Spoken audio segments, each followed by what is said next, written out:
Hola, ¿qué tal? Soy Miquel Arilla y desde la Biblioteca Pública de Zaragoza me han pedido que recomiende uno o varios de mis libros. En este caso os voy a recomendar uno, porque solo tengo uno, que es este.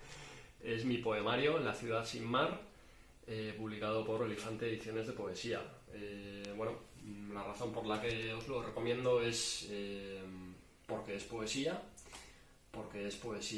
nostálgica y evocadora, porque habla de la soledad, pero también del reencuentro y la esperanza, y intenta jugar con paisajes urbanos y con cosmovisiones que no son las habituales y que creo que os harán navegar por lugares algo diferentes. Y por supuesto os lo recomiendo porque es de una editorial magnífica que apuesta por los poetas veteranos, por los poetas consolidados, pero también por los poetas y las poetas jóvenes. Así que poesía aragonesa, aunque yo sea de Tudela,